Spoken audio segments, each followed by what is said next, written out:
Okay વિદ્યાર્થી મિત્રો 2.15 જરા ધ્યાનથી અહીંયા જોજો. n બરાબર 6 માંથી ધરા અવસ્થામાંથી ઇલેક્ટ્રોન દાખલ થાય ત્યારે ઉત્સર્જિત રેખાઓની મહત્તમ સંખ્યા કેટલી? વિદ્યાર્થી મિત્રો ઉત્સર્જિત જે રેખાઓની મહત્તમ સંખ્યા છે એનું સૂત્ર છે n ગુણ્યા n-1/2. અહીંયા વિદ્યાર્થી મિત્રો n બરાબર આપેલા છે 6, ખાસ યાદ રાખજો. તો આ કિંમત અહીંયા મૂકીએ તો જરાક 6 માંથી 1 જાય વિદ્યાર્થી મિત્રો છેદમાં 2.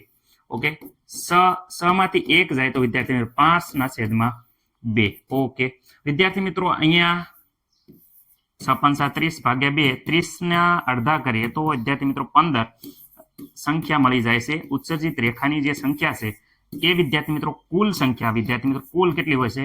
15 હોય છે. રેડી, મહત્તમ સંખ્યા છે એ 15 હોય છે. ઓકે વિદ્યાર્થી મિત્રો, કેવી રીતે? તો અહીંયા જો 6 માંથી પહેલામાં જાય તો પહેલા 6 માંથી 5 માં જાય, 6 માંથી 4 માં જાય, 6 માંથી 3 માં જાય, 6 માંથી 2 માં જાય, 6 માંથી 1 કેટલી થઈ? 1 2 3 4 ને કુલ 5 રેખા થઈ. કેટલી થઈ ગઈ?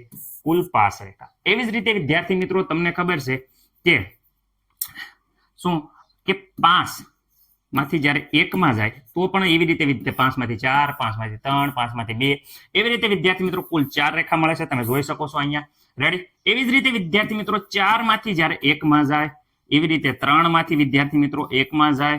રેડી વિદ્યાર્થી મિત્રો 2 માંથી 1 માં જાય. એ બધી રેખાઓ તમે કુલ ટોટલ મારો તો અહીંયા 5, અહીંયા 4, અહીંયા 3, અહીંયા વિદ્યાર્થી મિત્રો 2, અહીંયા વિદ્યાર્થી મિત્રો 1.